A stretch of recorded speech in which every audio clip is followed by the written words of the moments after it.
And so anyway, eventually I got into, please can we mute please? Eventually I got into biochemistry in Babcock. Actually, I first went to Unilag, and then I told my mother they didn't give me a course, and then I got into Babcock. Then I didn't tell my mother that I didn't. Oh, the form for Babcock came out because I didn't want to go there. I didn't tell my mother form came out. She found out, and eventually I reluctantly wrote the exam and got into biochemistry.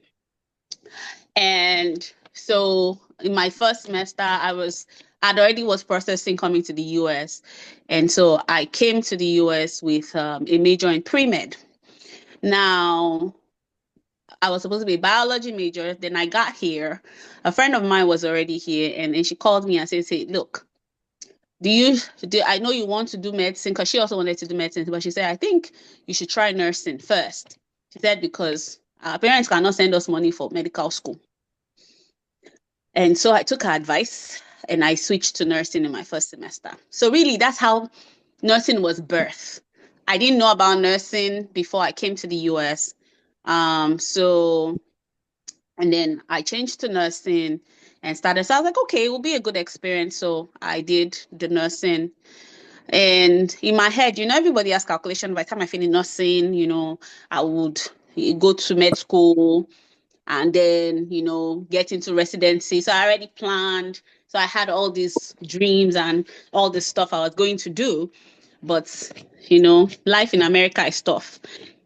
So, anyways, journey complicated, different financial situation, still graduated on time. But one thing I did was, because I had a goal in mind, while I was doing my nursing prerequisites, I was also doing medical school prerequisites. So for those that probably did undergrad in the US, like a typical course load is 12 credit hours. And then if you take extra, it can be 15. So my first semester, I took 17 credit hours. Second semester, I took 21. Third semester, I took 22. I did summer. So I loaded myself so that I could cover. By the time I was graduating my first 2 years of college, I had 107 credit hours, and you needed like 120 to actually have a bachelor's. Why did I give that background is knowing where you're going helps you, drives you. So because I had a goal, that was my drive. So I did all that, finished, and then papers. If I go to medical school, I can't qualify for loan. So I had to, I worked. But then working, I have OPT for 1 year. So I had to figure out paper situation, different options. People will tell you different things. Eventually, God being faithful, the hospital I worked for filed for me. And so I worked for them for 3+ years. While I was there, I still had my eyes on the prize. My eye was still on the prize, and I eventually was researching, okay, med school, where can I go? What can I do? So I had 2 classes left, physics. So I did the physics while I was working as a nurse to add, and then started finding schools that will work for me, and I was within budget. And then I found my med school. Applied, got in, and then changed. My contract was over, and then I continued down that path. Now, by the time I started, so did med school, I was still working. Now, mind you, I started working as a nurse. Now, while I was working as a nurse, I formed some relationships with certain physicians, and I'll circle back to that. And it was one of them that wrote my letter of recommendation for medical school, and my child nurse and all of that. Now, fast forward, did medical school. Then, of course, there's life throws the curveball in medical school too. Certain issues arose, and my graduation was threatened, not by anything I did personally, but a whole thing with my school and stuff. Eventually, graduated. Now, before I graduated, because I was trying to do so many things, And I wasn't very informed. And sometimes I do too much. So I wanted to write my step one. So I kept studying. I really studied hard, really. Because there's a way you can study hard but not study smart. So I studied hard. I was going to library, doing a lot. Wrote step one in 2018 before I graduated. And lo and behold, I got 191. And the pass score was 194. And I'm like, ah. So that was very discouraging for me, very, very. So I just told myself, well, just graduate and collect this degree. So I did.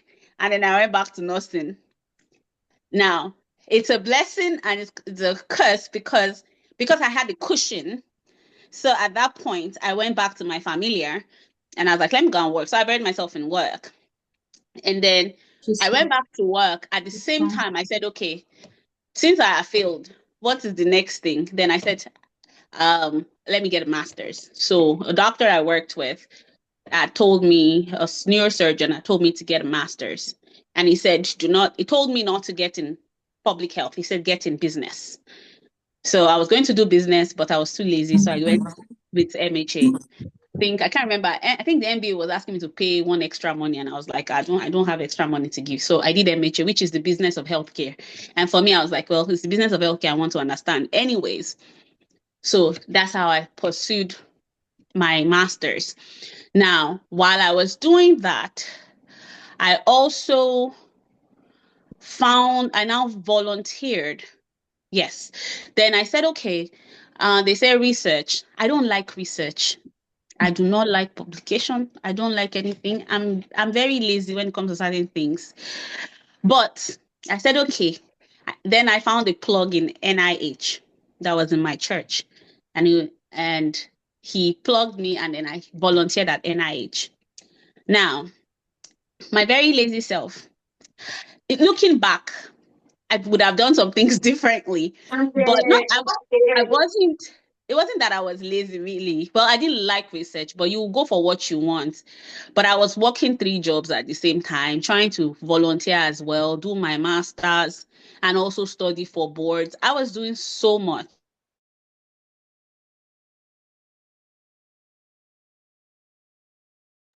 Okay. The last thing I was going to do was really sit down to start figuring out how to write publications and stuff. But I did make myself useful. So I did it for 6 months and then I couldn't continue. Not because they didn't want me to continue, but I was being stretched out thin. So I had to stop. So but at least I got 6 months. And then what did I do next?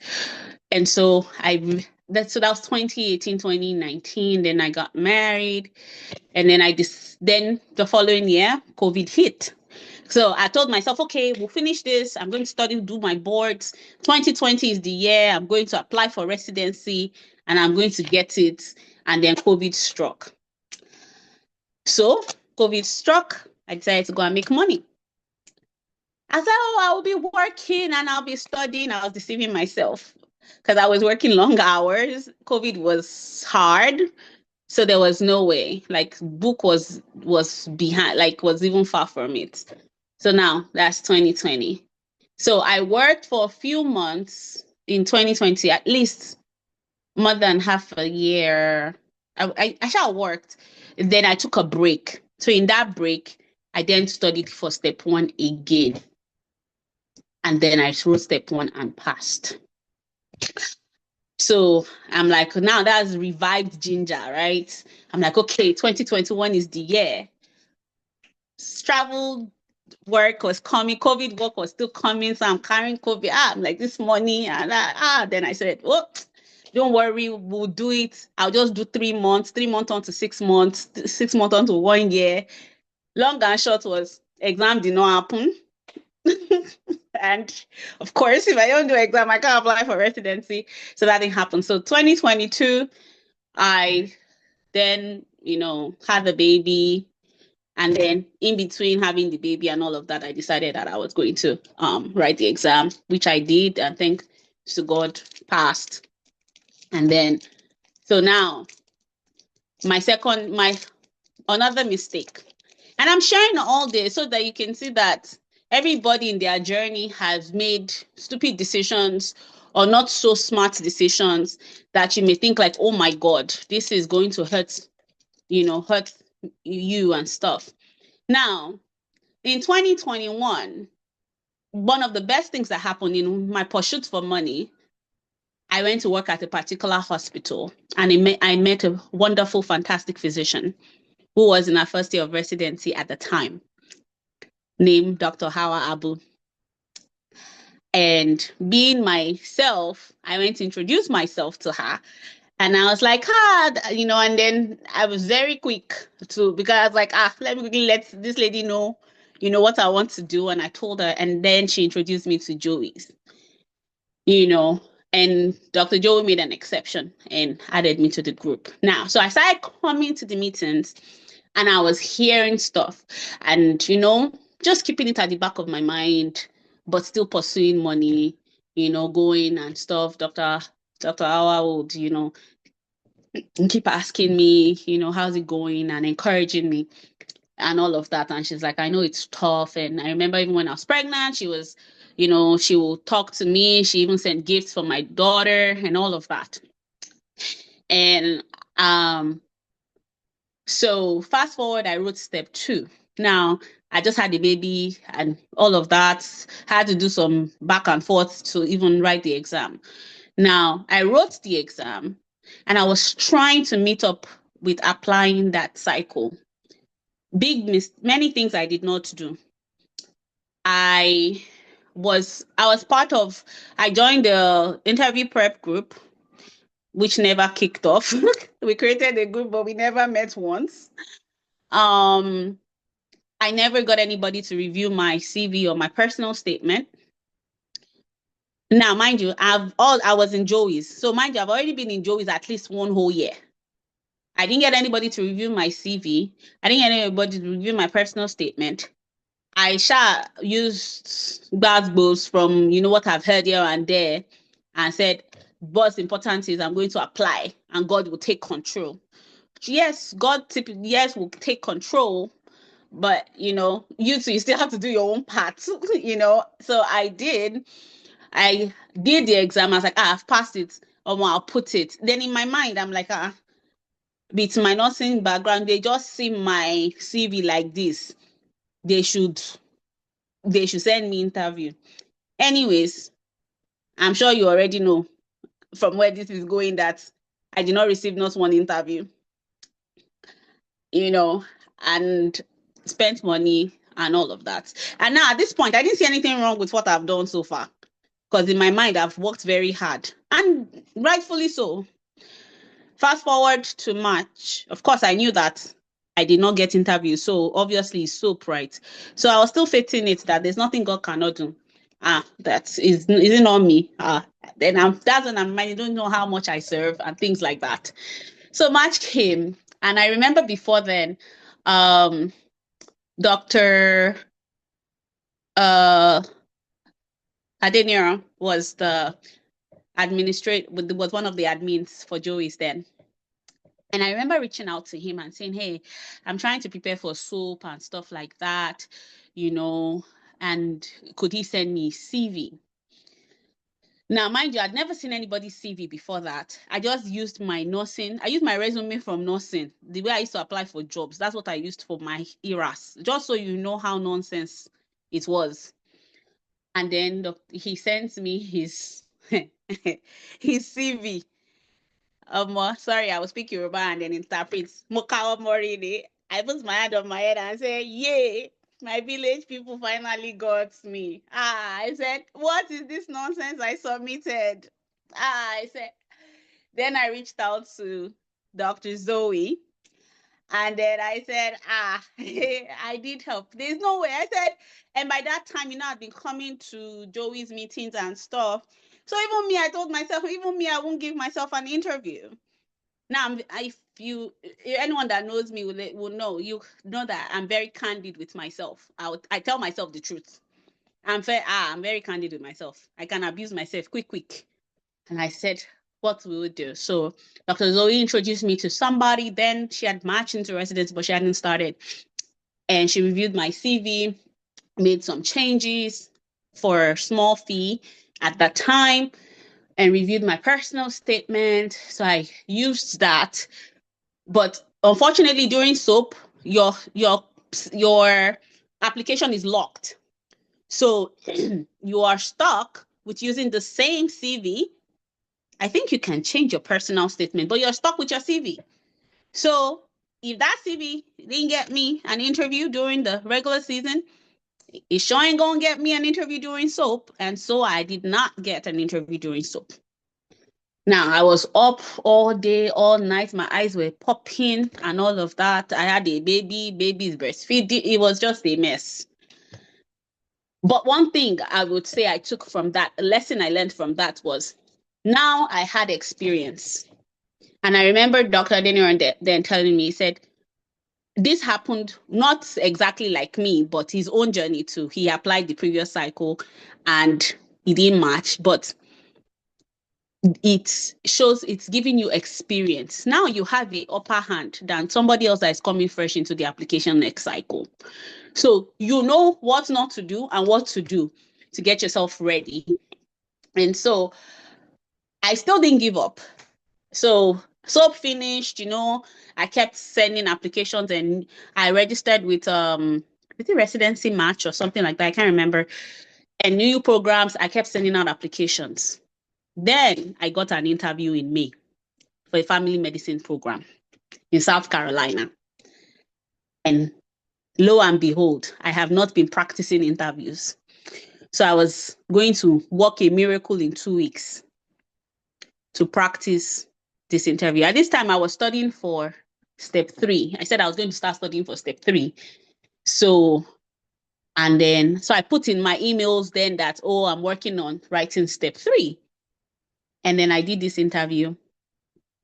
And whatever it was that I did, I did this interview and the lady asked me one question. One of the questions she asked me was, so when are you going to write step 3? Mind you, this is May. They want you to start around June, and I'm telling you, I want to write step 3 in July. So she was like, can't you write it beforehand? Now, me, I like to be honest. Because me, I know that there was no way Adedoyin was going to write that step 3 in June. June. There's no way. I wasn't ready. She's like, okay. And even when she was interviewing me, when you tell me about yourself, I told her something. She was like, oh, you didn't mention your masters. You didn't mention your this. She was not the one telling me the things I didn't mention. Anyways, I tried to hustle the interview, but they did not send me. They did not take me. I was even trying to go and do let me come and see the place and all of that. They'll tell you, feel free, you can always come. And when I reached out to the program coordinator, they did the one that they said, no, you can't come and see the place. So Kai just gave me a hint that they did not take me and all of that. Anyways, I was a little heartbroken, but really for the most part, I was actually happy that they didn't take me because I was already thinking of how I was going to do bad goals, move the whole family and just figure out life. So I said, okay, now you have an opportunity to reset. So I took a breather and then worked out, okay, I'm going to write my step 3. And then I kept working on that. And working on my application, it was still, the truth is, there will always be a lot on our plate. And, I read a write-up somewhere where the person was saying that, where you're either working 3 jobs to make ends meet and trying to meet up with the application. And residency application is, in itself, it's a job and a half. Now combining it with regular job and not one. And then most people also have a family. So it's a lot, and it can be very draining, but it's that eye on the price that helps us, that keeps us going. And so for me, I was like, okay, you keep going, doing. You said you want to do this residency thing, you want to do this doctor thing, then you can't give up. And so this time around, I had a different perspective going into the season. I had hustled clinical, what they call that thing now? Observership, whatever ship. going in, USC, clinical experience and stuff like that. Then I reached out to one of the doctors that I worked with as a young nurse. He had a practice, and I've been keeping tabs on him. So I tried to reach him. I had his cell phone. He never responded to my message. So guess what? I showed up at his practice. And like, whether you like it or not, you will help me. So he did. He helped me with my pathway 6, and then helped me with clinical experience, and I got letters of recommendation. He opened a practice with another doctor that they worked together, which I knew then. So I got two letters of recommendation. So they wrote for internal medicine and for family medicine for me. And so that was there. I was doing that. In short, I was going for clinical observership. I went the day even before my step 3 because I had little time. By the time I'd had to move my step 3 a little bit, so my timeline was all modeled, but I said I had to write the step 3. Now, I wrote step 3, I think August ending, or no, early September. Yeah, early September. So at this time, we already had our interview prep groups. And so this time I took it upon myself. I said I was going to be the group leader for my interview prep group. I followed every instruction that was given on the interview prep group. I contacted our mentors, I started paying for Zoom. Because you have to invest in what you can't wait for other people to help you with your dream, like to run your dream for you. They'll help you, but you yourself, you are the one that has to, take the bull by the horn. And so I met amazing people in my group. That's why I met Angie Bobs. Who else was in my group then? Gideon, a few other Nena, Adebola Folanyo. Was about 10 of us. Rosemary, wonderful, amazing people.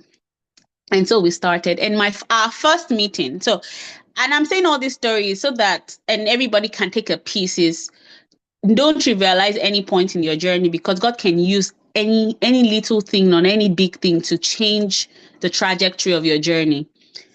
And so we finished our first meeting, and we had Dr. Akinwale, and and so sorry, I would come back to okay. Oh, it was a person. Okay, sorry, someone else sent me a personal message. I wanted to be sure. Anyways, so and now, mind you, and I'll give you all my stats of my scores once I finish after step 3. Now, Angie, after our meeting, I just said, "Oh, I have my step 3." And she said, "Oh, are you ready?" I said, "Yes, but I want to go and sleep now." She said, "No, let's study a little bit now." And I think I've said this before. She studied with me till 4 a.m., 4 a.m. I pursued her because I wanted to sleep. It's me that wants to write exam, but somebody else is taking Panadol for my headache. But what that just showed me was the selflessness. And then at 8 a.m. again, she had woken up again. She said, "Let's continue." I pursued her again at noon. And then in the evening, she called me again. "Okay, let's continue." I'm like, "What is this?" Anyways, she did that all weekend. My exam was Tuesday, Wednesday. All weekend, up until Monday. I went for my exam.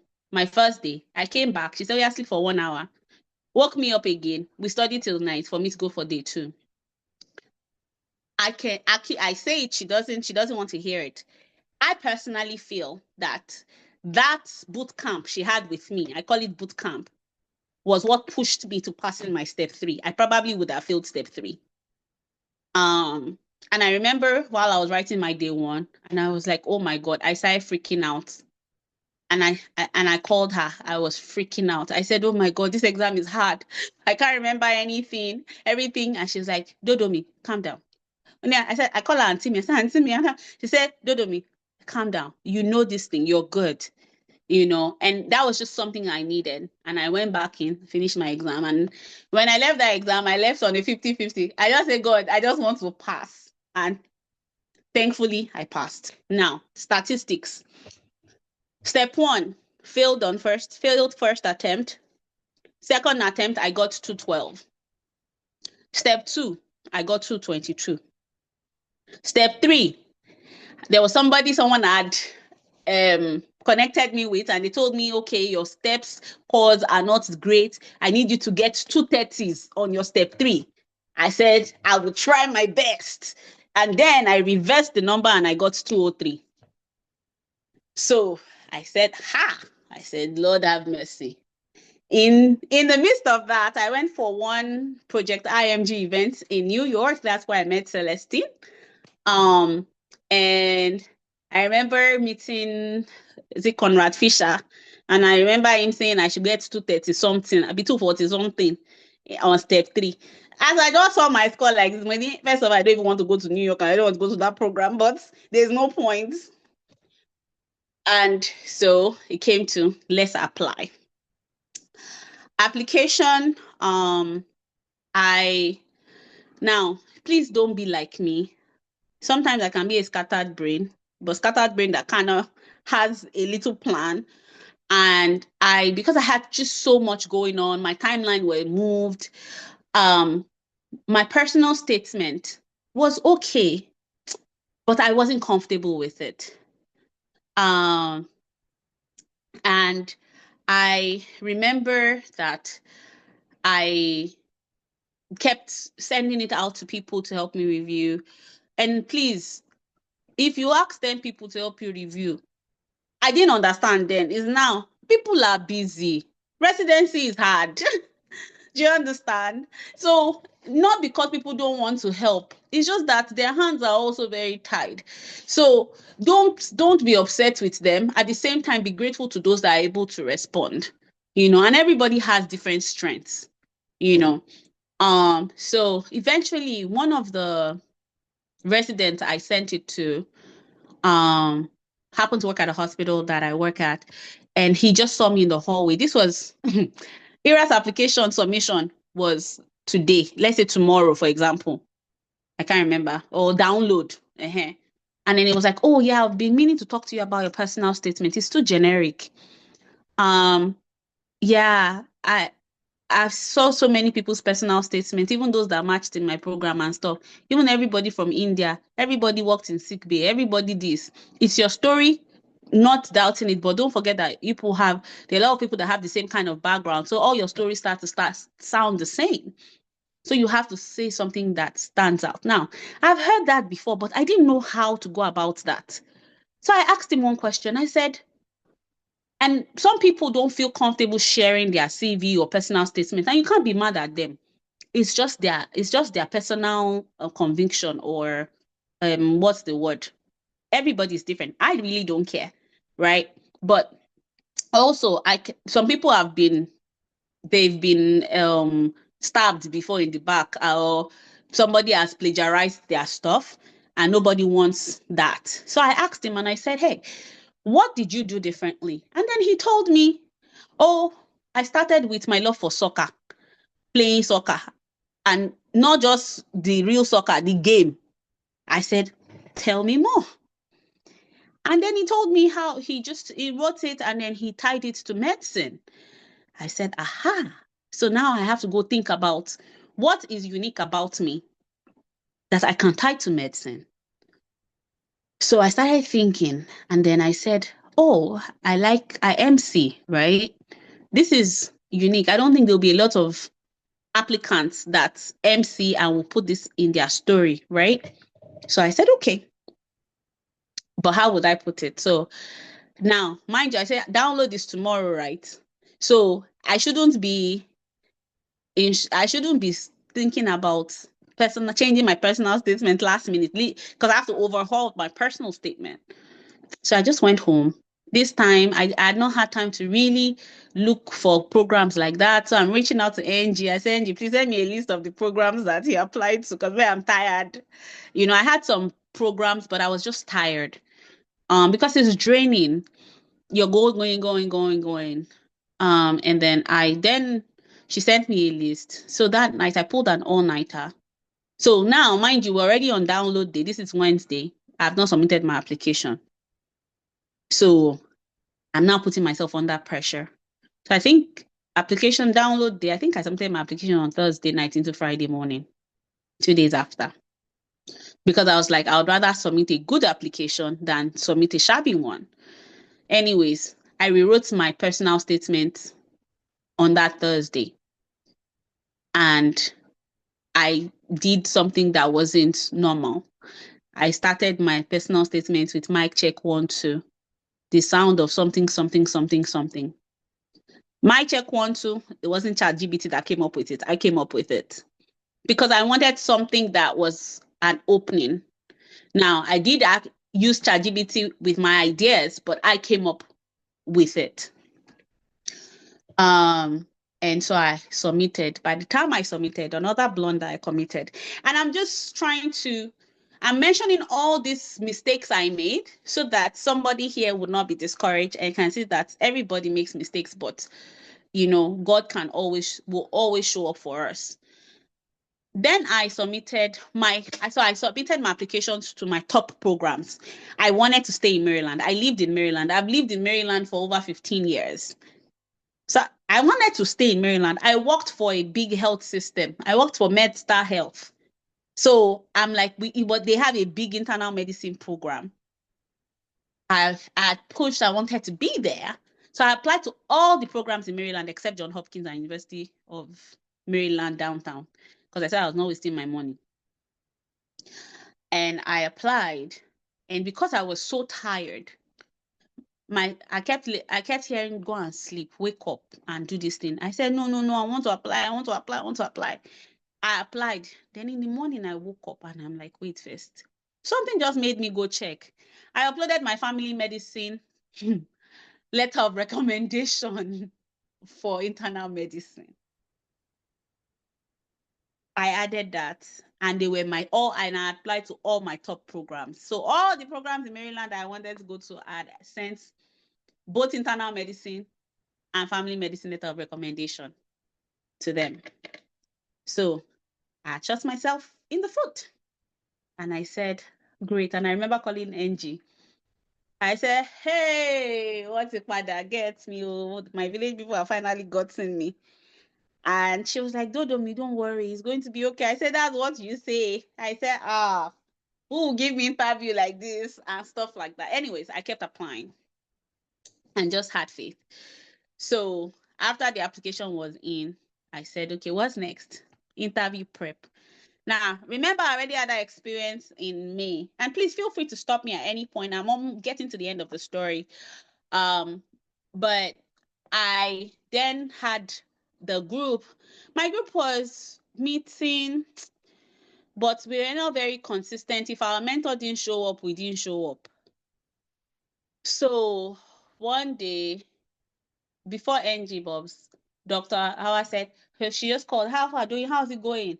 I hope you are doing interview prep. I said, I am my group. She said, is it only your group you're practicing with? You should have at least 5 groups. Be joining any group. Be practicing. As you're practicing with A, you're practicing with B, join everybody. I said, hey. So I now gingered. So I would go and watch interview prep online. I would go, somebody put on Joey's group that, do you need a group for practice? I say yes. Anybody that put that, if I see it quickly, I joined. I think I joined 2 groups like that. Then Angie was like, there's this other group that she has or whatever. And am I interested? I'm interested. I'm always interested. So I joined, and that's how we came about one of our interview prep group, and we had to call the motivation group. And believe you me, for my interview prep, thank God for motivation group. Then I got to meet my family. I met Lillian, Chiugo, I met Chioma, Cynthia, Raina, plenty, everybody, Dr. Agatha. I dragged Rosemary with me. Wonderful people. We were meeting 10 p.m. every night, no break, 10 to midnight. Ikena, there are so many people, and and we were very consistent. We showed up. We showed up. Dr. More, we showed up every night. Every night. We were not sleeping, no. Everybody was showing up and doing interview prep. And one thing that we did not do, we didn't have any mentor on the group. It was just us. We were our own mentors. So whatever we've gotten from anywhere else, we bring it and we come and we grind. Now I know that now I'm getting to the part where some people are right now, and we grind. We were interviewing. So I'm meeting. I had 2 p.m. Somebody else I met at maybe 3. We're not consistent, and then 8 p.m. was my group if we met, and then 10 p.m. every day. And we would come and we would go. I remember my first Tell Me About Yourself. It was horrible. It was terrible. I remember Dr. Akinwale breaking it down, helping us. He had a whole book. His book that he brought out helped us. By the time I joined Motivation, come and see breakdown. We had the Malignant PD, Joma. We had APD, Jugo. We had all our. It was good. We became family, but we did not cut ourselves any slack. Like, you hear things like, what's that nonsense you are saying? I beg, rephrase. No hard feelings, because guess what? It's your life on the line. Like, it's not because anybody was taking, you can't take it personal. You know what I mean? It's like we were there because we meant business.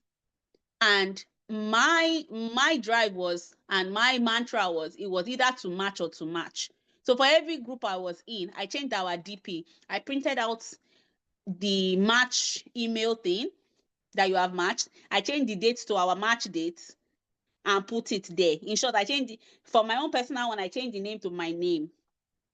But that's it, because I wanted to keep seeing it. So if you ask me, I was like, is it that to match or to match? To match. And I always say I've matched. I was very confident, not because I knew anybody, but that was all I was putting in the atmosphere and working towards it. Interview prep, and we grinded. We did interview prep until end of January, literally. Like, we kept going.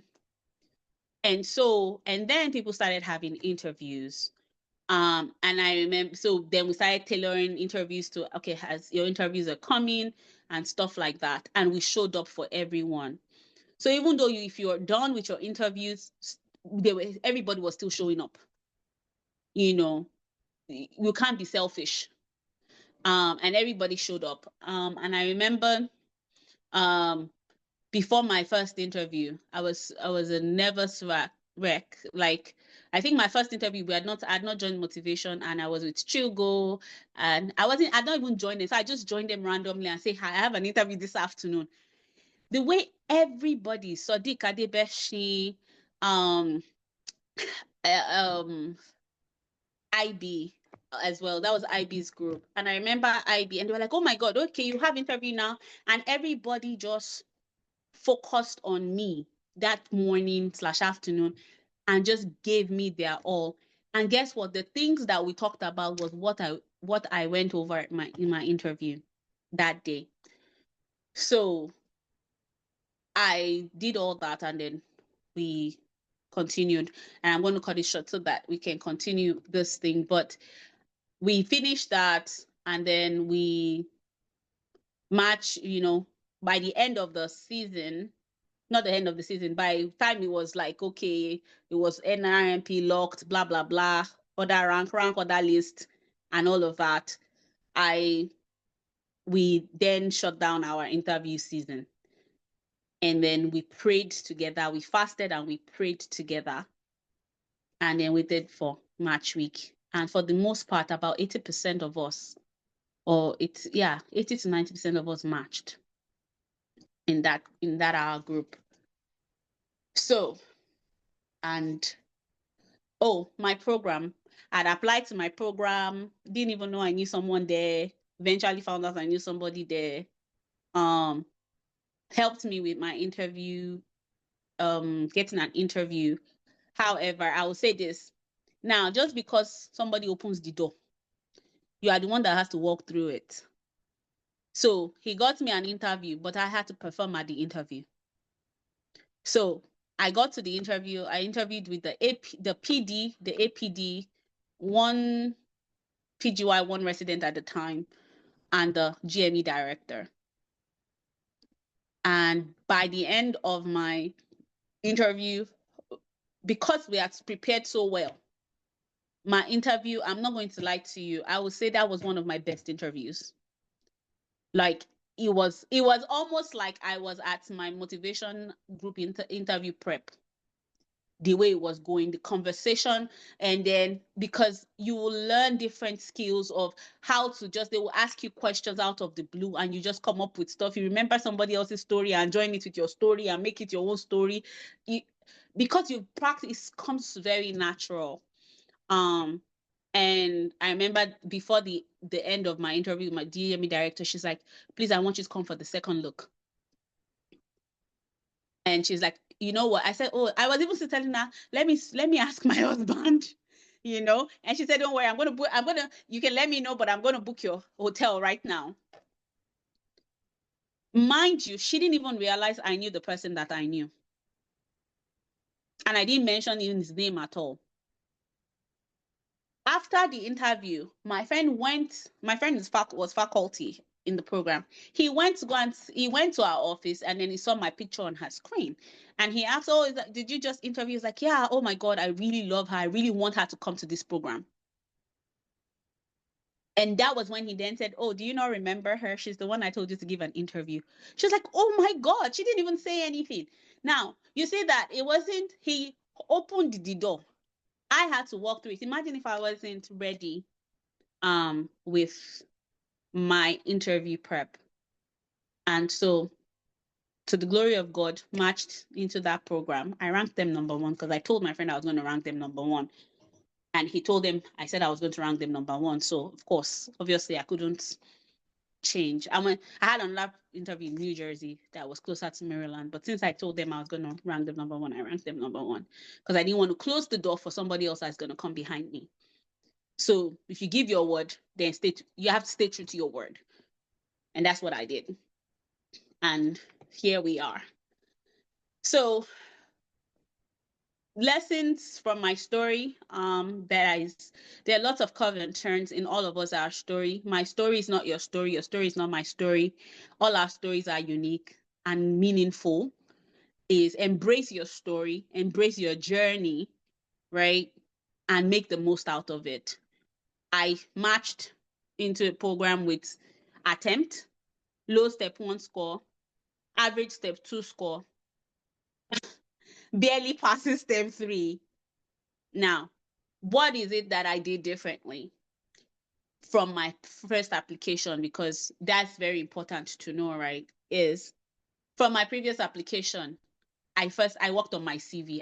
I overhauled my CV. Even apart from paying the lady, I personally paid for resume. Somebody had said, pay for also resume.com or something like that. I did. So I also got suggestion and added and beefed up my CV. I tried to check all the boxes except I didn't have research. However, because I'm always saying, no, I never had a publication. I didn't have a publication, but I had my NIH experience. So that was able to help me cushion a little bit.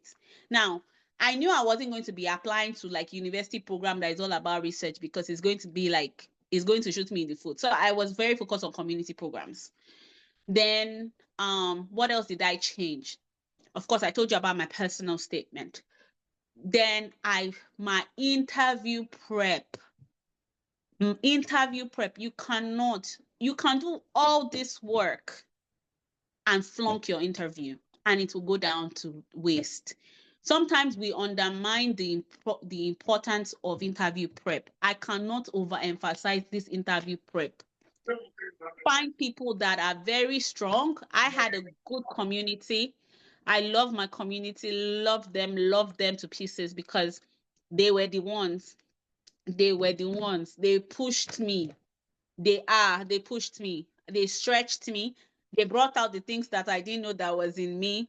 Chiugo extraordinaire. I have to shout out to my Chiugo. I would call Chiugo the morning of my interview. Chiugo, please, let's go over. Tell me about yourself. Why internal medicine? What is that thing that you said? You know, Chiugo has 3 children, by the way, 3 young children. And she's going to drop them, school bus, do things, and still spends time. There was one morning I will never forget. She was finishing a call with another of our friends who had an interview that morning, jumped on a call with me to prep me up until it was time for my interview prep. There's nothing like community. Is it Lillian that will say, I beg, what are you saying? Don't undermine that you're not seeing at all. If Lillian is coming, I'm like, oh God, Lillian is going to kill me. Or is it Chioma that will say, what is that? What are you saying? That's rubbish now. So I bring that into my group that I mentor and stuff like that. And I was hard on them. And I said, listen, it's not because I don't like you. I want you to match. When you finish matching, it's okay not to like me again, but you will love me after. But, those were the things I did differently. And then networking. Leave good taste in people's mouth. We're not perfect. I'm not perfect either. Leave good taste in people's mouth because you never know when you will need them. This friend that I said I had that I didn't even know what at the hospital. You remember how I said I started my undergrad as a nurse and I was doing prerequisites. I met him in my first year of university as a teenager. I had not seen him after I left after my first 2 years of college. But I kept up with him. I remember when he said he was going to med school, I would say, how is he going and all of that. When he got into residency, I would message him on Facebook. When he finished, when he was finishing residency and all of that. So I kept up. I just kept in touch randomly. Truthfully, when I kept in touch, I had no idea that I would need him in the future. And so fast forward, that was the same person God then used. Now imagine if I had bad mouth, I have insulted his life and fought with him. Do you think he's going to recommend me for his program? So I'm just saying we need to be at any point in our life, God can use any point in our life to make a difference. So that's my story. And remember, God is always faithful. Okay, 702, perfect. So before I go to this, anybody have any questions? I think I've touched pretty much most of the things that I have in this presentation, but that was my story in a nutshell. I will pause here for a bit before I move on so that I'm not a parrot. Awesome story, Dr. Fashugba. I'm looking through the chat. I'm not sure we have any questions here. Guys, if you have your questions, feel free to raise up your hand or type it into the Zoom user. Who is Zoom user? Go ahead and unmute yourself, Zoom user. We always ask for folks to add their names to their account when they log in, please. So for next time, kindly use your name. But you can go ahead and ask a question. Okay, sorry about that. This is a new Zoom. My phone is, I don't know. Sorry about that. Yeah. I just wanted to ask you, how did you handle the sending the wrong letters of recommendation? I didn't do anything. I just prayed about it. Because here was the thing, because I was confused as well at first. I was like, what will I do? Do I send them a message? But the thing is already gone. You can't rescind it. It's gone. So I was just careful moving forward. Now, I'm sure some programs didn't give me an interview because of that. So I guess all I can just say is is just try not to make that mistake. But if it happens, you just have to trust God. Now, if it's a program that I would say, if it's a program that you really, really, absolutely, this thing, just find a way to reach out to them. The only problem is you may not get a response back, and one thing that I did though was I was ready to talk about it. And I remember freaking out about it during one of our interview prep. And I kept saying, what if they ask me? Because I remember, but I did tell my friend that I did this. And he said, yes, the program director mentioned it. But the program director never asked me during our interview. So what's very important is your interview skills has to be able to interview to the point where your red flags don't matter. And I was going to get to that when we're doing interviews, but since we're here, I'll just mention is, how would you handle red flags? Like sending, because I think everybody always thinks that red flag is just when you have low scores. Red flag can be that just simple mistake. Imagine you've done all this perfect, you have 240s, you have this, then you now upload the wrong LOR. Do you understand? Now, if they are still gracious enough to give you an interview, or you're able to get an interview, even if it's a courtesy interview, there's a way they will give you a courtesy interview that even if they had the mind of not taking you, they will change their mind just of the way you interviewed. So that's the mindset I went with, was like, I will kill this interview with God on my side and me doing the best I can, right? And that's all. So I researched the program. I researched what the program director liked, what the APD liked, what my GME director liked. In short, I feel like I believe that God just helped me, because I know that God helped me all through. But with my GME director for some reason, I was just giving her accolade, and that accolade was it for her. I was like, you're doing such a great job. I don't even know how you do it. And then she just went on and talking about all her achievements. I'm like, oh my God, wow. Now you have to be genuinely like interested and into it, So it's and these are all the skills that you will get from constant interview prep. Because when you're doing interview prep, you're not just going there as the interviewee, but you're also you're also acting as a program director, right? So there are things that we like. So those are the things that will help you like overcome those things, because red flags that you can't change. You can't change your score, right? you can't change the school you graduated from, and you can't change that mistake once it's gone. But what can you do to overcome it is kill the interview, which was what I tried to do, I think. I'm guessing they liked me. They said they liked me, and I guess they still like me. I'm still there. Thank you. We have a few questions on the chat. And before I come to next person raising their hand, someone says, how did you manage being a mom and residency so far? Well, you have to family support. I have a wonderful husband. He's not here, but I have a fantastic husband. My husband I cannot even, he takes care of the home front so I can focus in residency. In short, if it was a typical African household, if his mother were to come, they'll say, they have used my son. But my husband is my backbone. God had just blessed me with a great husband that takes care, because I have a 3-year-old, and he's my Superman. So I will say that having a good family support. And now, if you do not have a good family, if like maybe your family is not here, or it's just you, when I was in Maryland, because when I had my daughter, my husband wasn't here initially, I had a strong community. So even if you don't have physical family here, build a strong community. Have a strong community if you can.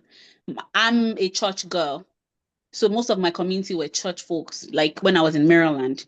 Now, because I'm here in rural Georgia, I'm not able to build that as much, but I have my husband.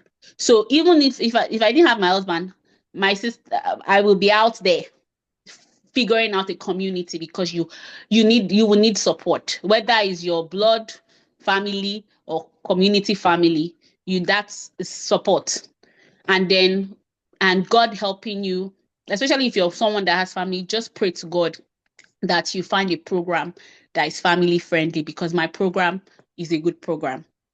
Like, they are very considerate. And that was one thing that made me consider them. Awesome. Thank you. TJ Suni, please unmute yourself and ask your question.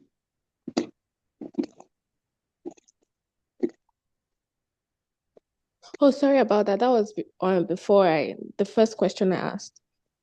Okay, yeah. Adana Ezike, go ahead and ask your question. Hi, thank you so much for taking your time to tell your story. It's quite interesting and inspiring. I have two questions for you. First of all, is you did say you dual apply to family medicine and internal medicine. I hope I Yeah. got that right. Yes, I Okay, did. good, because I'm planning to do same. How did you do that on your ERAS experiences? Because my entire career has been internal medicine, but I have worked in the community, but in internal medicine, but I still want to apply to family medicine because I actually don't mind. How did you how did you do that on your ERAS CV in your experiences to make sure that there was still a bit of family medicine showing up there, so that if someone in family medicine was looking at it, they wouldn't be thinking, oh, that's entirely internal medicine. And then the second question would be, how did you like create your list for programs to apply to? Did you have to comb through a lot, and did you stick to programs that fell strictly within your own statistics, or did you branch out a bit? And was there anything extra or additional you did that helped you get interviews during your application season? Thank you so much. Okay. Thank you for that question. Okay, the first question is, how did I dual apply? Like, how on my CV and personal statement. So for my CV, just like you, most of my experiences were my nursing experience. So I don't have the typical pathway like someone else, like maybe graduated and has done house job or something. So all I had was my nursing experience. So I remember I had to tailor it into that. Now, my nursing experience screamed IM, right? Because I did critical care nursing, med surge. I did med surge very early, but critical care nursing, cardiovascular nursing was really what my application screamed the most. Now, that's all. I've worked in hospital. Now, when I did my USC, my clinical experience, because I live in the US, but when I did my clinical experiences, like my observership or externship, it was in an outpatient setting. Now, even though the doctors were internal medicine doctors, but they had a primary care. So when they wrote the letter, I could get them to write. It was the same letter. I just changed to family medicine and one internal medicine. I just tweaked a few words. But I was able to put that. So those experiences were at the top of my stuff. So they were primary care practices, right? So it kind of just helped in a way, because it had a family medicine type situation where it's outpatient, right? And then I had the hospital experience. Now, the catch is that's the CV part, right? So any from family medicine program will not give it a look, but some people will give it a look. You have to be ready during an interview to sway towards where you are going. And that's where interview skills really come in. People underestimate the this thing of interview skills, because when you interview prep, when you know you have a family medicine interview and you're focusing on family medicine interview prep, all your CV and all your talk is tailored towards family medicine. So you are ready with answers for anything. For example, I was ready to say, oh yes, that even with my background as a nurse, that I worked, acute care and stuff. However, I've also worked in home health. And when I did working in the primary care setting, opened me up to, seeing, outpatient this thing, whatever. And then I start to sell that I like primary care. And that's what pushed me to go and do rotation in primary care. And it exposed me to the community, giving back to the community. That's when I bring in my volunteer work, where we are doing health fairs and stuff. So you have to find a way where, when you are talking about yourself, you are talking more. If you're talking family medicine now, you're talking more community. Now, I may not have pediatric experience. I may not have OB-GYN, but I've taken one focus of family medicine as my area of strength. And by the time I've steered you in that direction, it's very hard for you to not believe me that I want to do family medicine. In short, all the family medicine interview I wanted to do, they so believed me that I was family medicine ready. I'm sure they will be very disappointed when I didn't rank them high. But it's gearing, it's your application, it's your interview skills. Your CV is your CV, you can't change it. You have something there that kind of gives that, you just tailor it a little bit. I left my primary care rotation. I kept it a little broad so that I just say, oh, I saw 15 patients. Don't forget that internal medicine residency, you're going to do clinic as well. They're also looking for primary care. So you can steer it in both directions. And that's what I did. Then, of course, I added the 4, I've forgotten all those things now. Chugo is one that knows the 4 different whatever of cornerstone of family medicine. So you add all those, and then you bring a story in that, oh, even though you've not been opportune, or you can even, depending if it's a family medicine person that owns the practice that you did, you throw it in there that, oh, you saw children and stuff like that. Now, for the second question is, how did I create a list of programs? Truthfully, maybe if I needed to do more work, I didn't. But the little that I did, I think I did Resident Explorer, True ERAS, and also some of my friends, I asked them for their list. Now, for the most part, if you were asking for scores of 250s, something, I did not apply. Because I was not wasting my money. Now, don't get me wrong. If you have it, use it. But I was on a tight budget of, I think, $2,000 or $3,000. So I already had the mind that I was going to apply to 100 programs, even though I ended up doing like 110 or 120. And I said I was going to do 30 FM and 70 IM. But I was going to really, really research those programs and apply. So if you told me you didn't want someone with an attempt, I'm not applying. If you told me you are not looking at, you want scores of 250s, I'm not applying. Like the person that they connected me to, that they said asked me for step 3 of 230s. I didn't bother reaching out back to him when I got my 203 in step 3. I'm not wasting my time. Even that was just me. That was my thinking. Now, it works differently for everybody. Then I look at the program, how mixed the race is. But I will say, though, my program was an exception. So we also have to be careful. My program had Indians. The second set had Caucasians. So they had 2 classes at that time, no Black person. I just applied by faith. Just so you know, I'm still the only Black girl in my program. Now we have a little bit of, my set was the only set that they took a little bit of melanin. This next set that came after us were not melanin, they were brown, and stuff. But what I'm trying to say is, but I still applied. Why I applied was they didn't specify on their website if they would not look at you favorably if you had an attempt and year of graduation. Thankfully, I was at the 5-year mark of year of graduation. If you said you were strict about year of graduation of 2 years, 3 years, I'm not applying to your program. I'm not wasting my money. So that was me.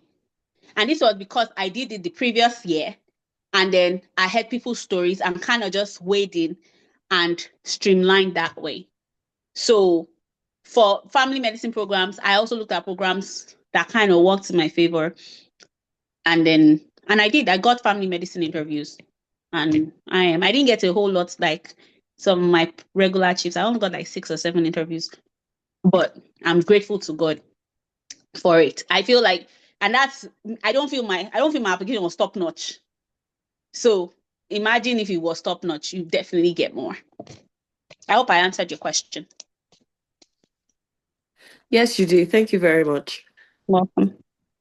Thank you. I have another question here which says, did anyone ask about your low score during any of your interviews, and how did you respond if it did arise? Actually, nobody did. Okay. Nobody did. I did prepare. Actually, did I really prepare? I was going to pull something out of thin air at some point if they did ask me. I rehearsed it, but I wasn't liking my answers. So I asked God that they should not ask me. But I will say this though, always prepare for it. There were different schools of thought about mentioning it, don't mention it, put it in your personal statement, don't put it in your personal statement. And I eventually made the decision that it was not showing up in my personal statement. I'm not going to mention it except you ask me. I went with the mindset of I was going to do my best at my interview prep that you would not even think about asking me. I said my interview prep, my interview skills that you would not even think about asking me about it. And which was what I did. Like my scores were not, I think for the program, for my program, they didn't even remember my scores until when they were ranking. That's how much if you do your interviews well, they won't even remember your red flag. And that should be the goal, is not letting them remember your red flag. Thank you, Dr. Adedoyin. The next question on the chat is the same thing. So I just want to add something to this. Hey, Yes, sorry. thank It's you. for this thing. Yes, Remember that popular question that program directors usually ask, what is that thing, that red flag in your application that may not make us rank you? So maybe this is the point where you get to talk about it and how to answer it. Thank you. Yes. Thank you so much, Angie Bob.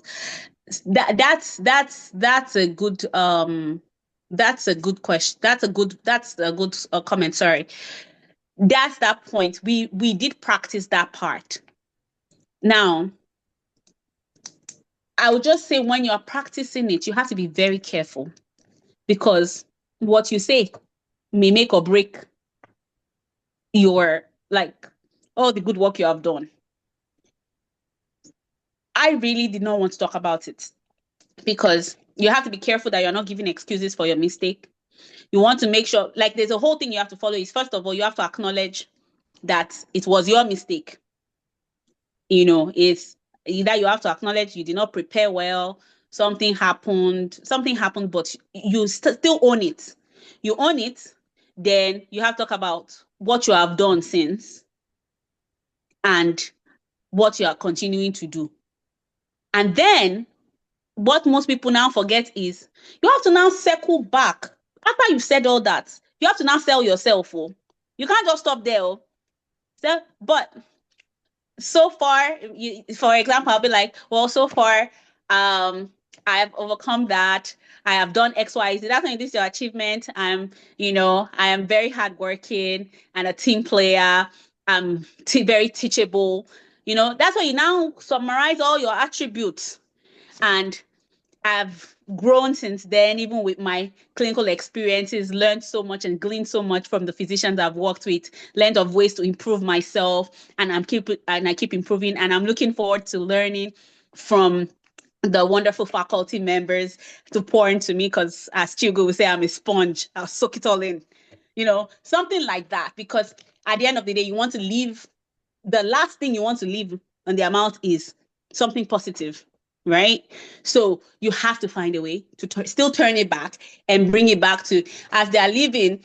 For me, most of my interviews, and then they're like, and I look forward to being the MC at our events and stuff like that. And they will remember the MC. You've mentioned the score, but they will remember the MC.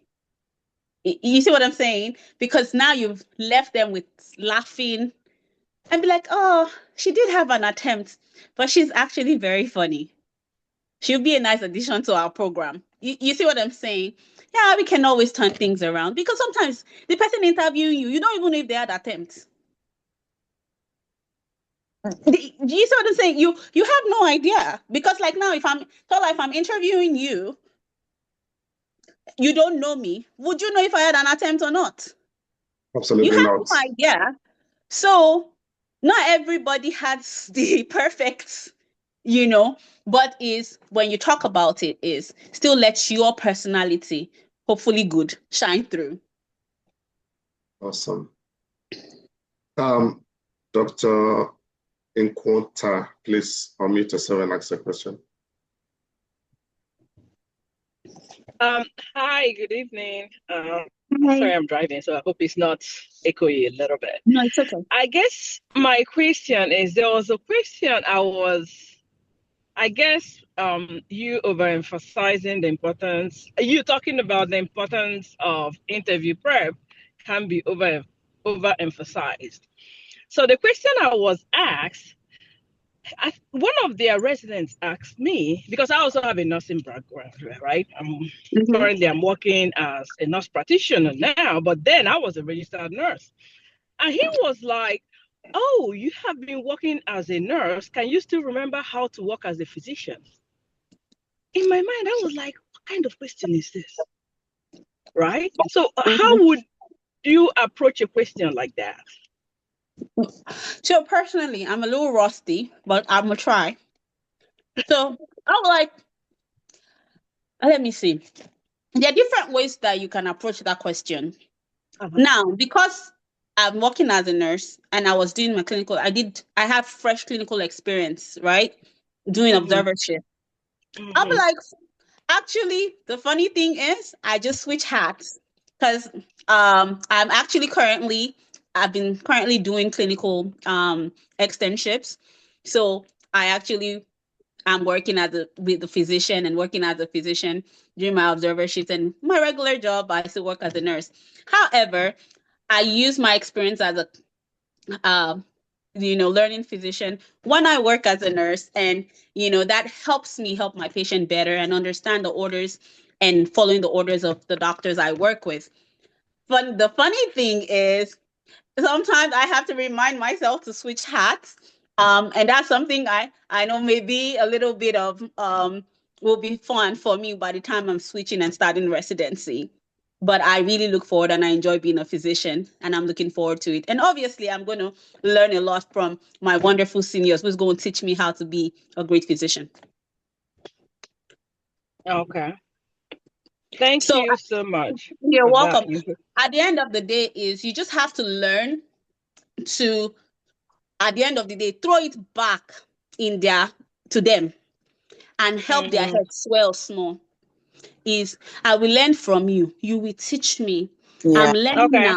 And Chilgo, please. Yeah, exactly. That's what I wanted to just add to it. Because I had a medical student in my team, and this guy has been working as a critical care nurse for over 10 years. And now he's doing his medical rotation, and my associate program director is asking me, do you think he's going to be a good addition to this program? Because definitely he's going to apply. He's a 4th-year medical student. And I'm like, yeah, he knows a lot. Like, he knows a lot. I mean, he's been working as critical care nurse for over 10 years. So he knows.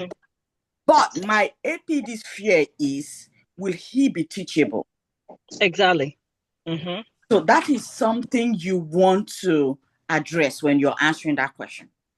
You have to show them and tell them that you are going to be teachable, or that you are teachable, that you'll be humble enough to listen, because you already know a lot. You've worked as a nurse, you're a nurse practitioner, do you get?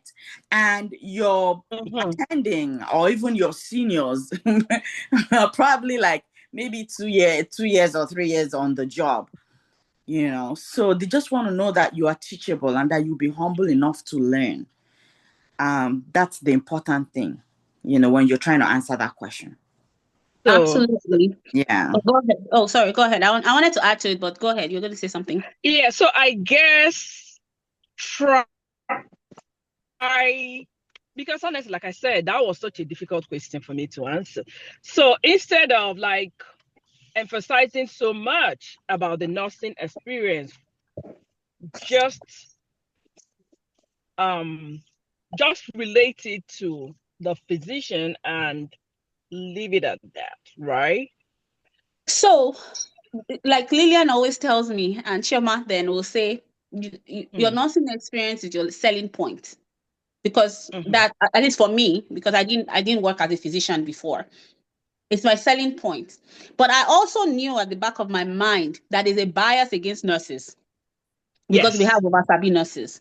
So because I already had that at the back of my mind, I was ready with my stories that question would not come up. Because you have to, for interview prep, you have to have stories for days. So in some of my stories, I already have where I'm expressing that, oh my God, I know that it's a new path and I don't even know anything. I'm going to have to learn a lot. However, I know that one thing my nursing experience is going to give me is my bedside manners. That I know to do some things to do, but I don't know the why behind it. And as a physician, I'm going to start learning the why we do. So now when you're saying those things, you're letting them know that you understand the limitations as a nurse. Yes. That, I'm like, sometimes I just have to stare, be like, I used to just know that if potassium was low, you give it, but I never knew why or how much you had to correct or what you had to do. And it was an eye-opener for me in med school. And I'm like, oh my God. And so there's so much to learn, the whys and stuff. So just putting that, when you're already saying that in conversation, it's already calming the person that you're talking to out.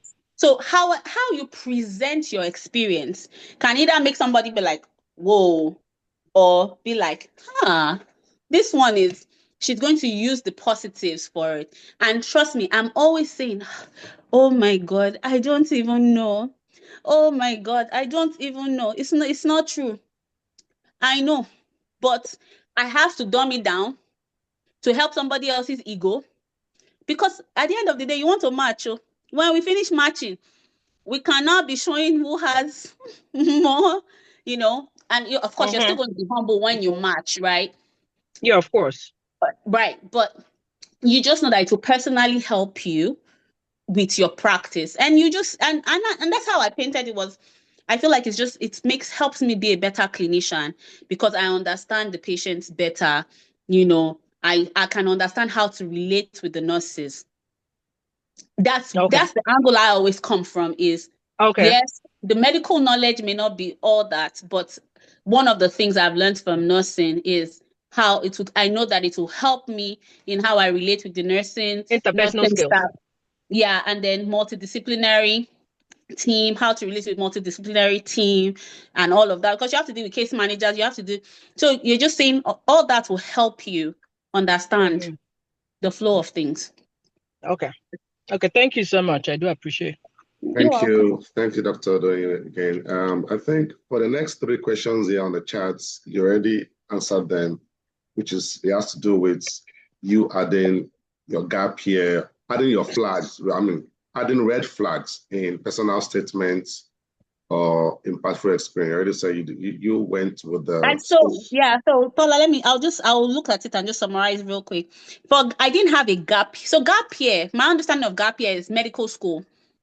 Like you have a gap year during medical school. Now, but I guess what you're talking about is after I graduated, before my year of graduation, my clinical experience covered for it. And I was ready to talk about what I did, during those times is like our chiefs and our seniors always say is fill every gap, have a plug for every gap.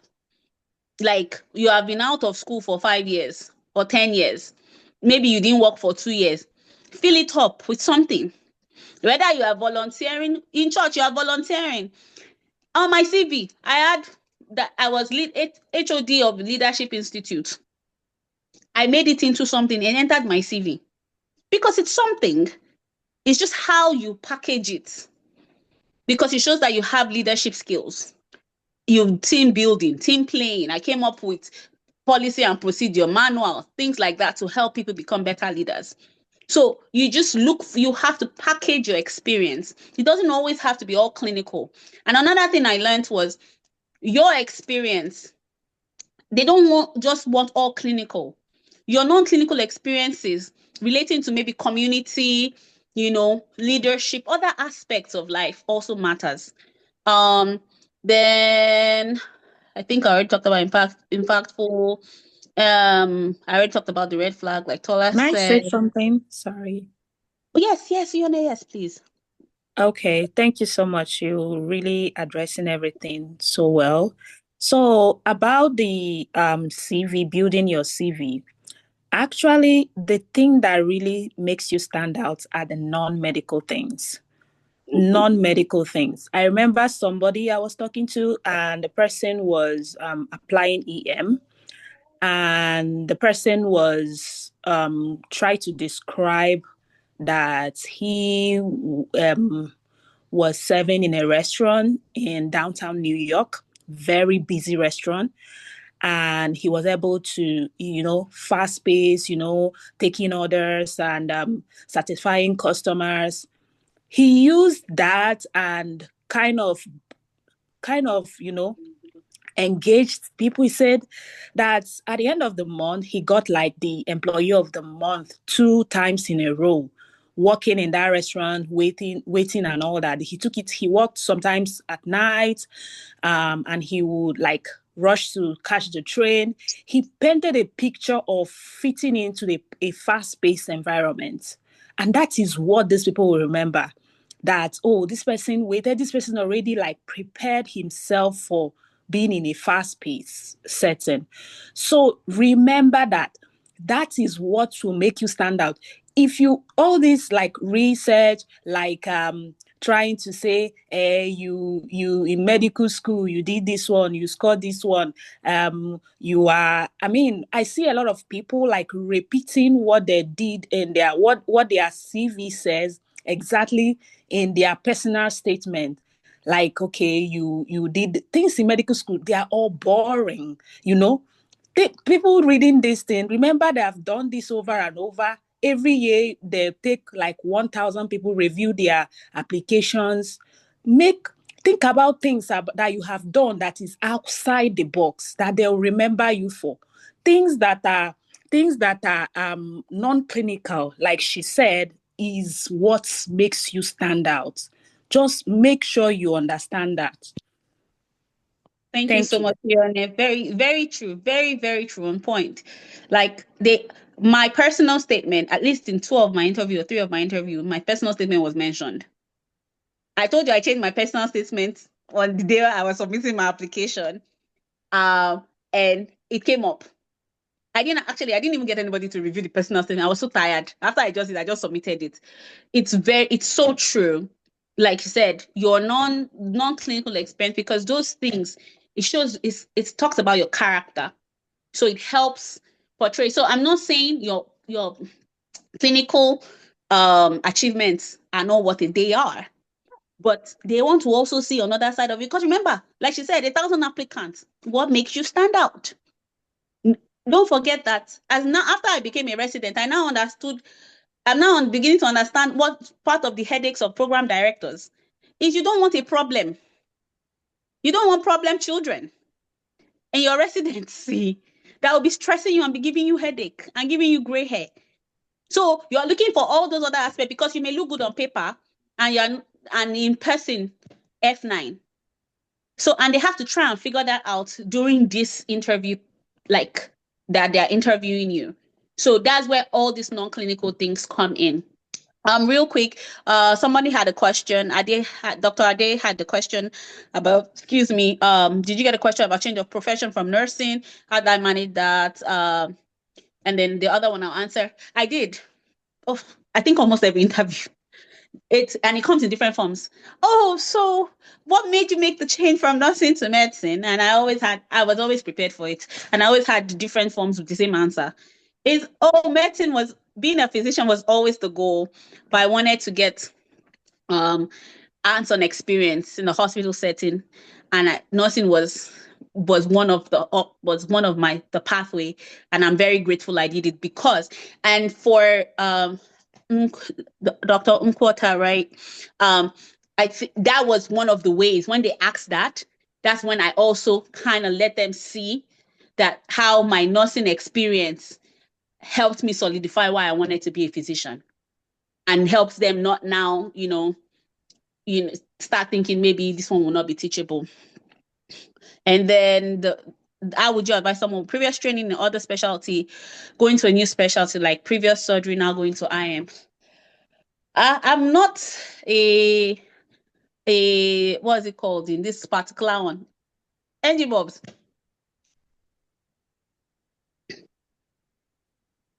I don't know if she's still there. So Angie Bobs went from dermatology to IM. No lockdown.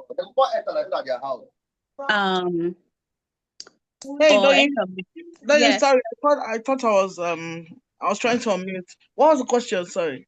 Like, how would you advise someone with previous training in other specialty now going to a new specialty, like from surgery to IM, like? Oh, for back home, dermatology is still under IM, so it's not moving from one specialty to another. For me, it's still the same IM. It's just different here in America. Yeah. So, but did they ever come up like, oh, you were a dermatologist in? No. Okay, No, you never came. No. I'm not really. Yeah, go ahead. Yeah, I was just going to say Dr. Felix Elijah. I think he was doing surgery in Nigeria, and now he's an FM. Maybe if that person can reach out to Dr.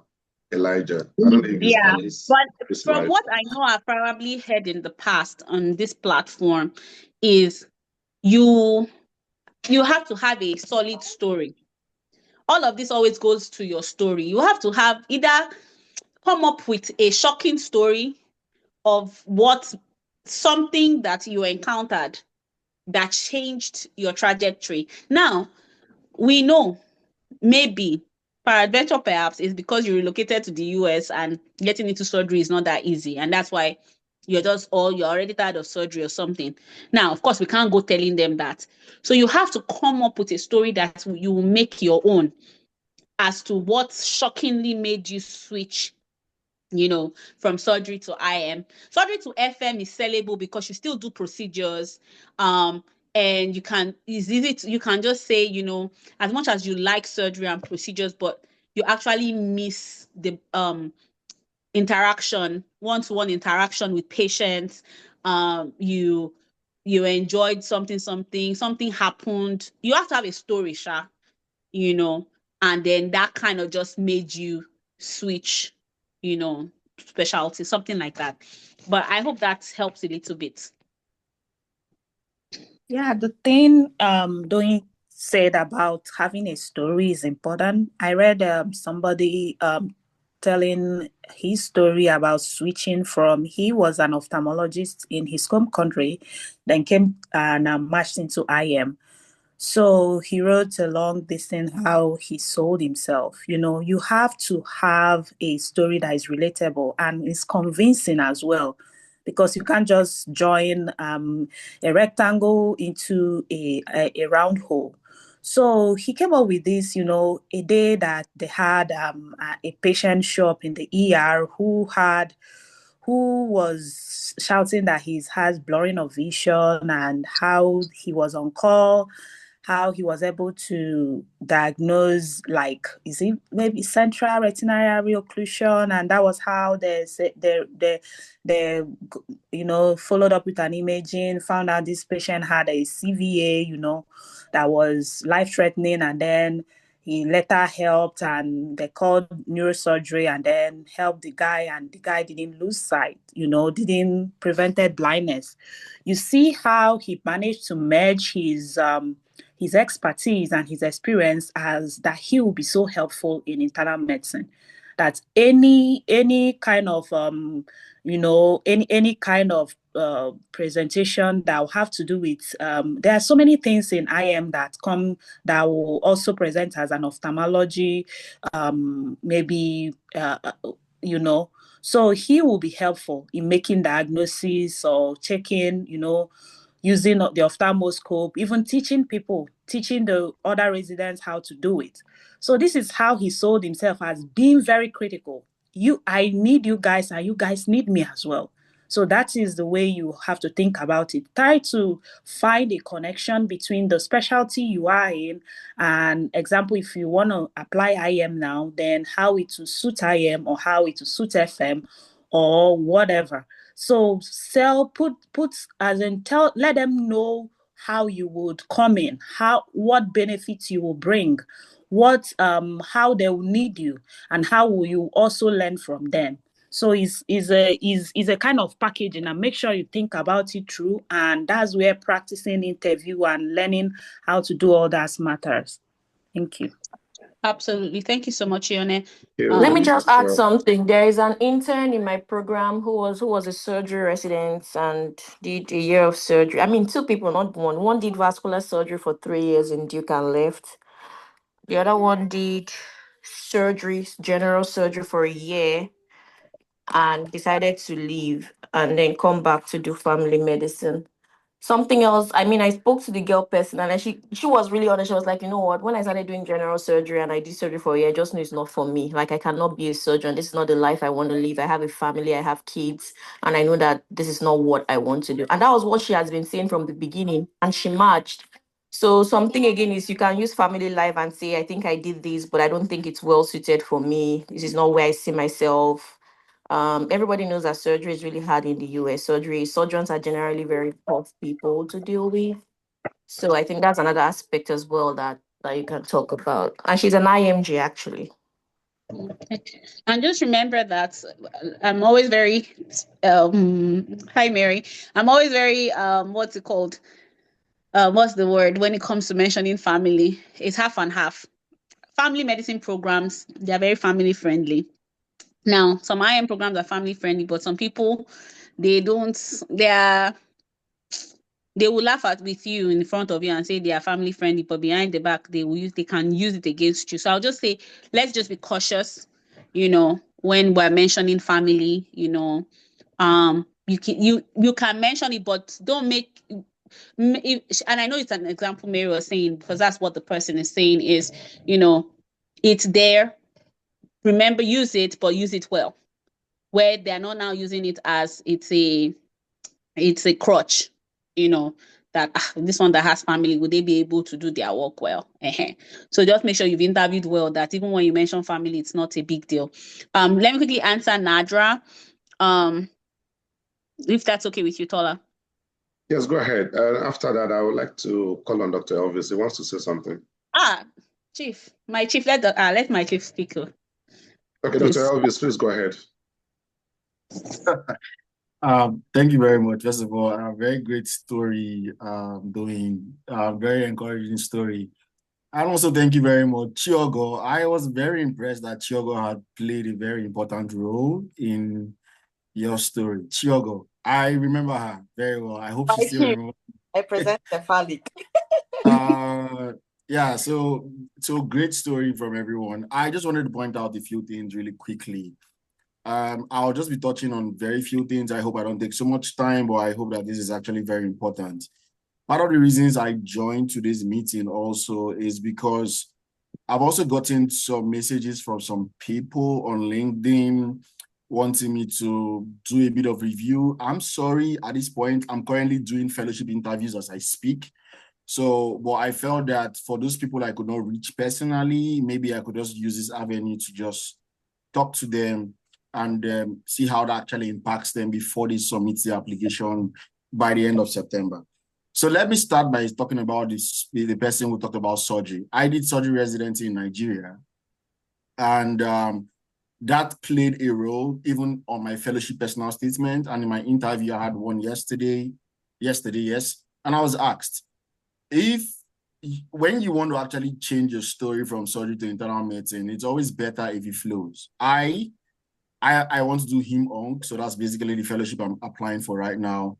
And I saw in Nigeria, as most of you may know, when I did residency there in 2016, 2017, oncology was more a surgical specialty, right? Him-onc medical oncology is not strong in Nigeria when I left. So I told them basically that, see, when I did surgery, because colorectal cancer, breast cancer was under surgery for most of you guys I know. And I told them, see, when I saw these people, I just fell in love with taking care of them, right? And when I left Nigeria, I felt that I wanted to transition into holistic care, not just cutting. And this one, and my story flowed, right? It's just because some people, they were like, so oncology is basically a surgical specialty in Nigeria. And I said, yes. As at then, I don't know what it is right now, right? So you can basically transition. It is not a sin that you were doing something else and you're now transitioning to something now, right? Always just find something to really link your story and it's going to sell. And always know that your past experience would always stand strong if your linkage is good. Because you're going to hear a lot of stories, right? Whatever you've done in the past, like Doyin is telling she did nursing, right? And she's transitioning to medicine. No experience is a waste. You need to find better linkages for them, right? So that's the first thing I wanted to talk. And I know a couple of people were saying that they had previous experiences in something, right? People change and change all the time. Changing is not the problem, but just have a clear-cut reason why you're changing.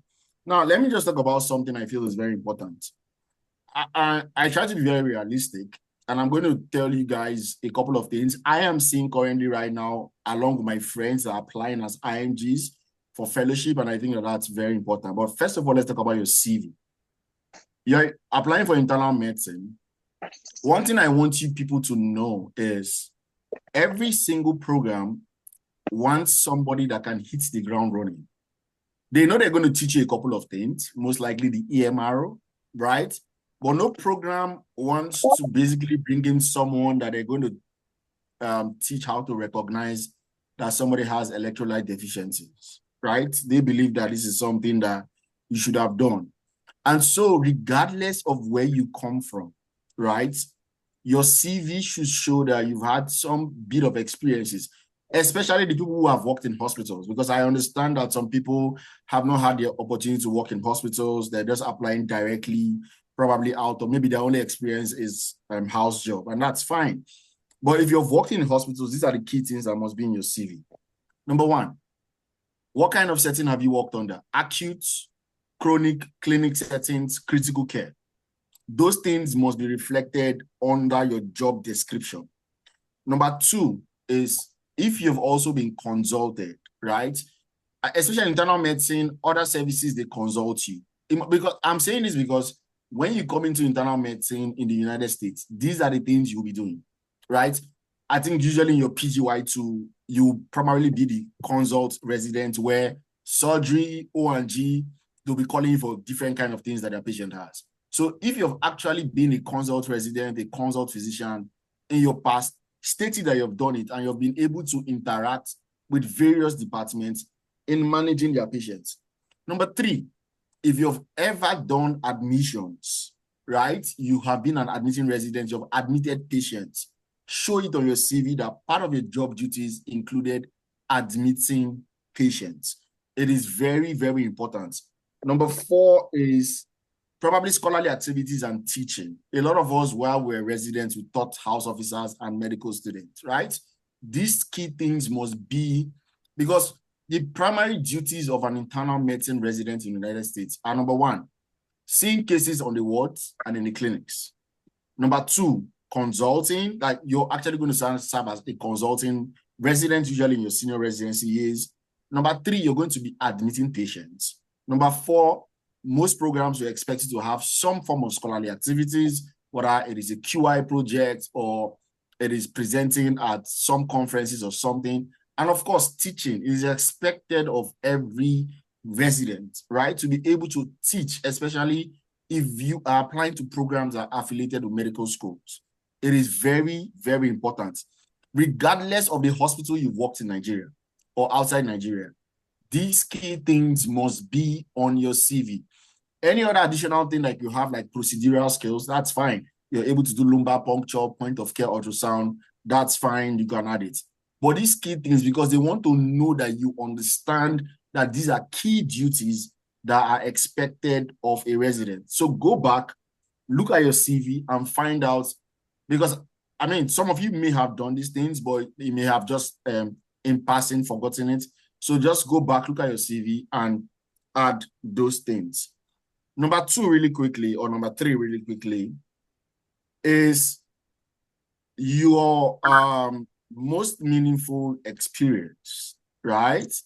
Because at the end of the day, I say this is because I did the same thing when I applied for fellowship earlier in July. Your most meaningful experience should actually be meaningful to internal medicine. You have to be very careful in what you choose. The rule is choose maybe 2 clinical or 1 clinical or 1 research and a volunteer job. A volunteer must be part of your meaningful experience, right? So if you know that part of your 3, I think it's still 3 meaningful experiences, and that's what we did in fellowship, but a volunteer experience must be part of your meaningful experiences. It's very important. Now, you can either decide to use 2 clinicals or 1 clinical and 1 research, or 1 clinical and 1 teaching, right? Those are very important things. And try as much as possible that, because some of you have various clinical experiences where you worked with inpatients, you have various volunteering experiences. Please choose something that, number 1, shows that you're either adaptable, resilient, compassionate, empathetic, and you have cultural competence. Those things that bring out the soft skills in you, in your volunteering job, is very good, right? Be very careful what you choose. So everything you write on your CV, right, should be very intentional. It is actually very important that those things are very intentional. So just have that at the back of your mind. And finally, what I think is actually the most important right now.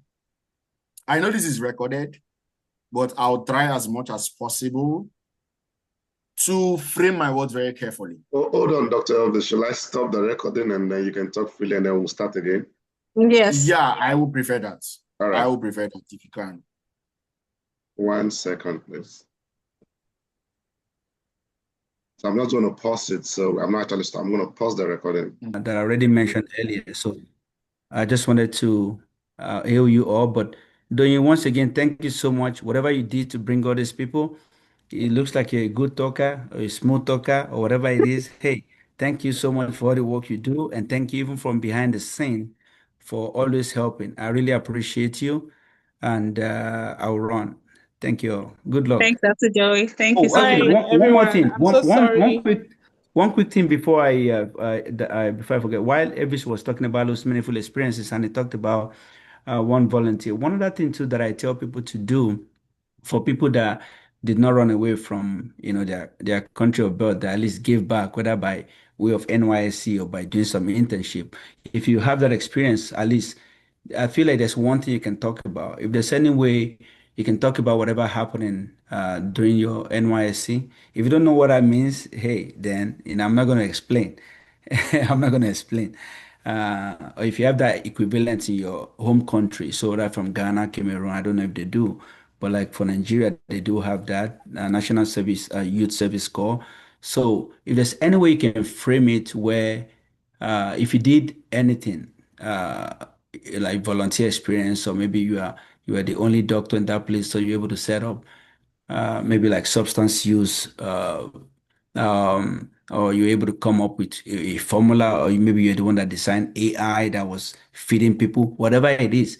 I think it's a good idea to go to town, like really talking about that experience that's meaningful, and maybe even convert it to maybe like something like a volunteer. And I'll give you an example of one of the I was talking to PD, that was last year, and he said one of the things that made this guy to match with them. This is one of our guys that ended up matching was he went to town talking about how whenever he was in I think that was that house job, and then he did it into then he took that same concept whenever I went to NYC, and he was able to uh not only save life. Now I don't know, but I think he kind of framed it in such a way that he started a program that was mostly targeted at substance use for youth, and then he kind of blew it up, and then even applied that to some of his colleagues, some of his peers whenever I was in NYC, and such that, and it was putting some result. Another thing too also is that because we are scientists, right? If you're medical, it means you're scientist. Even if you don't like science, you're already here. So you have to be able to quantify things, whether qualitatively or maybe quantitatively also, to say, so if somebody comes to me to say, oh, during my work in Lagos Lekki Hospital, I was able to, we moved from when I was the maybe chief of house physician, we're able to go from seeing patients where maybe seeing 10 patients to like 30 patients, in the space of maybe like whatever hours you want to say, and such that we ended up winning an award for that year for the first time, because we ended up seeing 100,000, that the 30 new patient added up being like 100,000 patients altogether for the whole year. Or we're supplying mattresses where I was volunteering and giving my hard work and connecting people. Not only did we win an award for this, but the hospital CEO actually met us because we ended up adding about 50,000 mattresses to that hospital, something quantifiable that people can see and say, oh, and they are still, as they are reading it, that they are thinking as scientists that, okay, this amounts to about 200%, 10%, 5% type of thing, than saying, oh, we did this. If you just say that without necessarily putting like quantity into that, then the people cannot really relate to what you did. So, just an example of how we can also, write those meaningful experiences. So that way it's quantifiable, not just adding like, oh, 10 lines, 10 lines, 10 lines and stuff without necessarily quantifying them. Thank you all. Thank you, Dr. Thank you Joey. so much, Dr. Joey. This is Lillian. Thank you so much, Doyin Boo. Doyin is this exceptional, support system. And I would just want to especially appreciate her for always providing her Zoom link to our motivation group. And I want to encourage anyone that will be applying that you be that person, be that Doyin of your group. Go out of your way, support other people. If you have to provide a paid Zoom link, like we met every day, Monday to Friday, 3 hours or more, and we constantly use that Zoom link. And we are still using her Zoom link till today for our BIM study group. So be that person, support other people. And, if there's no group like Motivation to join, why don't you be like Doyin and start up a group for other people, support other people?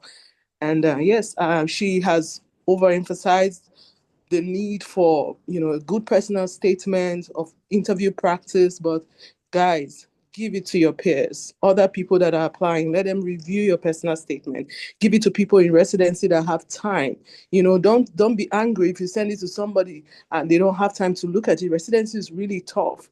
Give to multiple people. Like, I know some people have sent me personal statement. I have not found the time to look at them yet. And in my mind, I hope they understand. And I keep responding. I'm on the floors. I will look at it. But then don't wait for only one person. Give it to several people, even those applying like yourself. Let them see it first, because with motivation group, we all looked at our personal statements, corrected each other and all of those. Some people are really very gifted with reviewing personal statements. I encourage you guys to give it to your own fellow applicants and all the people in residency or even fellowship. I wish you all the best. Doyin, thank you so much. Thanks, Lillian.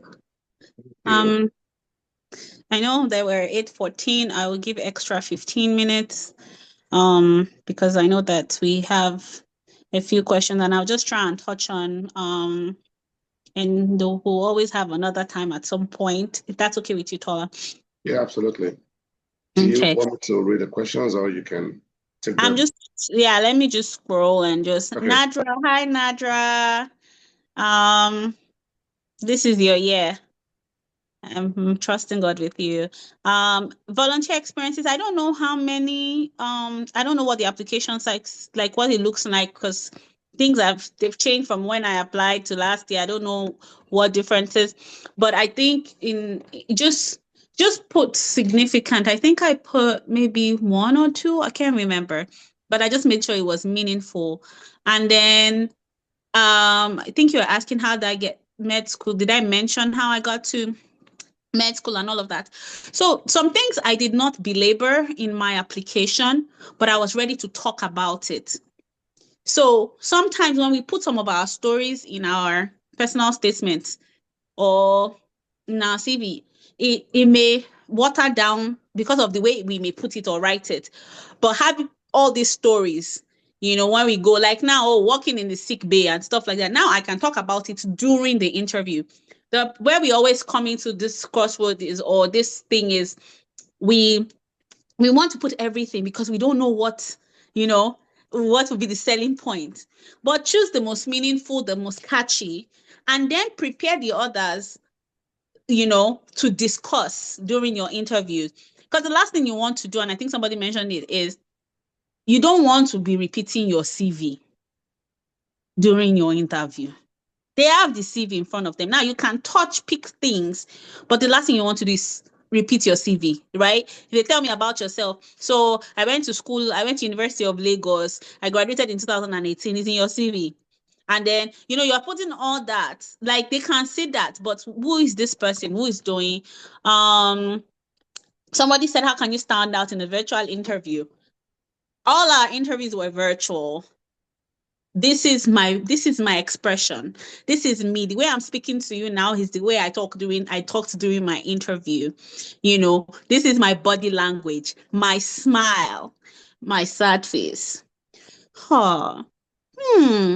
Really? Your face. We can make so many micro expressions with our face. Now, some people will tell you don't move your hand. I'm very expressive. Now, I can't, depending on how our conversation has flowed, excuse me. That's how, before my hand, I won't even know sometimes before my hand, and I say, doing calm down, but what you can express just this from here to here, like this.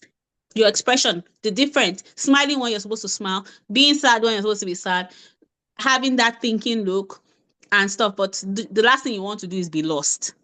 And Don't be also like the lost. tone of your voice. Sorry, Doyin. And Yes. also the tone of your voice. Most of us sound very monotonous. We're happy, we're expressing disappointment. Our tone is just flat. No. So the tone of your voice will also vary, but put it under control also. Yeah. Awesome. Yeah. I think we already talked about the scores. I don't accept she came late, but I talked about the scores. Nobody asked me, but I was ready to talk about it. The cornerstone of family medicine. That's Chigo's zones, man. Maybe another meeting. Chigo will do interview prep.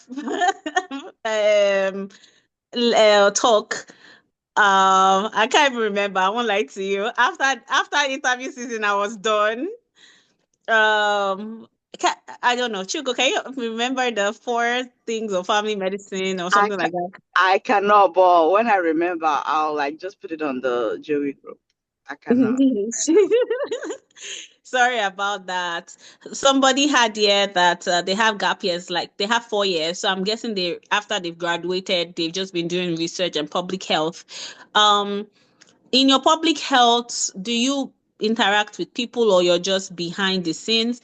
Have you tried to get US clinical experience or volunteering somewhere?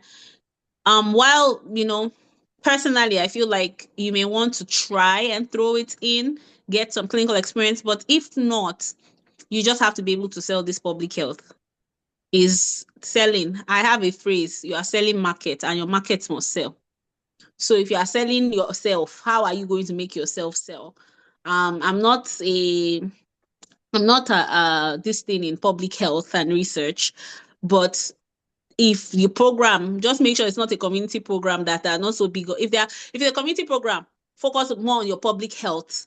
If it's a research program, then lean towards the research. That's where I want to say is like you want to balance it. And you just use that you have been focusing on public health and community, giving back to the community, but they have to see a way that you've still remain clinical, because they may be a little bit what's it called? What's that word? Concerned that you're too far from clinical practice. So you have to find something to cover, like to make, I don't know, volunteer that you find somewhere that you have done something with recording, but I can't be speaking those things on a recorded thing, but just try to find a way to cover up the patient care part. And Hey, Doyin, sorry, can I just interrupt you quickly here? Sorry. My malignant kitty. Everybody, yourself. They are recording you. They are recording you. Tola, They are you can stop recording the you. recording now. Stop the recording, Doyin. please.